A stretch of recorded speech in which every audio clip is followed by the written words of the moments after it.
UnitedHealthcare CEO Brian Thompson, 50, was tragically shot dead early Wednesday morning outside the New York Hilton Midtown while en route to an investor conference. The attack, described by authorities as a targeted assassination, has left investigators searching for answers. The assailant, who has yet to be identified, fled into Central Park and remains at large despite an intense manhunt involving drones, helicopters, and K-9 units. Thompson, a prominent figure in the health insurance industry, had been separated from his wife, Paulette, a physical therapist, and living in a $1 million Maple Grove, Minnesota home located near his family residence. Neighbors noted he frequently traveled for work, adding to the challenges of understanding the context of the threats he had reportedly received before his death. Paulette, his estranged wife, confirmed these threats but lamented the lack of coverage provided to him. Despite this, Thompson did not travel with a security detail, a choice now under scrutiny. The New York City Police Department has determined the attack was premeditated. Surveillance footage shows the masked shooter lying in wait before approaching Thompson and shooting him at close range. The assassin, dressed in a hooded jacket and mask that blended into the cold weather attire of the city, displayed proficiency with firearms. NYPD Chief of Detectives Joseph Kenney noted the gunman quickly cleared malfunctions during the attack, further suggesting specialized training or experience. Former FBI Supervisor Robert D'Amico speculated the killing may have been motivated by a personal vendetta against UnitedHealthcare. D'Amico pointed out that information about the conference, though lacking specific details, could be easily obtained online. He noted that even casual internet searches often yield sufficient details to facilitate such calculated acts. Thompson's death has drawn attention to ongoing controversies surrounding him and UnitedHealthcare. He was embroiled in multiple legal disputes, including accusations of insider trading and fraud. Last year, the Department of Justice, DOJ, began investigating whether the company was monopolizing the market and unfairly restricting competitors.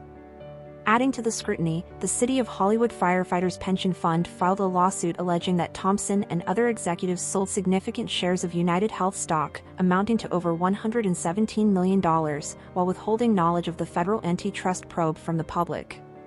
Thompson alone was said to have sold 31% of his shares, earning $15.1 million during this period. Investigators are exploring whether these legal troubles or his professional decisions could have provided a motive for the attack. However, the specifics remain unclear. The NYPD released images of the suspect captured on surveillance cameras, including photos from a nearby Starbucks taken shortly before the shooting. The shooter is believed to have escaped using an unmarked e-bike, complicating the search, as these lack the traceability of city bikes, which are fitted with GPS trackers and require identification for rental. While police do not believe the public is at risk due to the targeted nature of the crime, they have offered a $10,000 reward for information leading to the arrest and conviction of the perpetrator.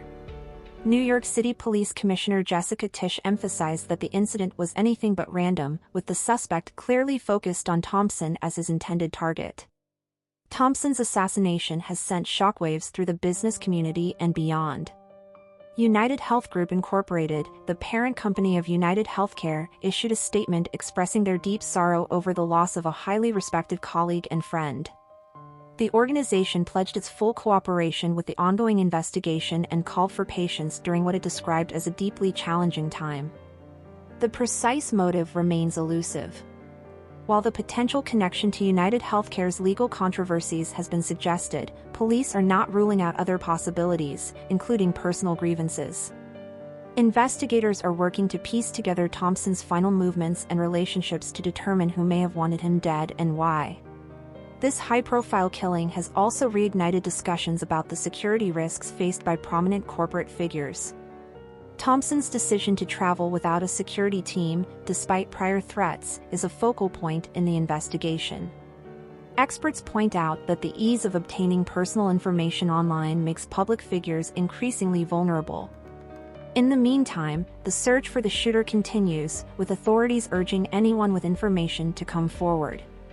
For now, the tragic death of Brian Thompson remains a chilling reminder of how quickly professional and personal controversies can escalate into violence.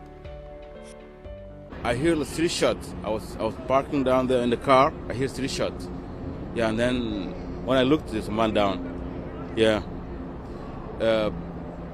Yeah, and then the guy crossed and then he ran. He's a white male, all in black, with a backpack.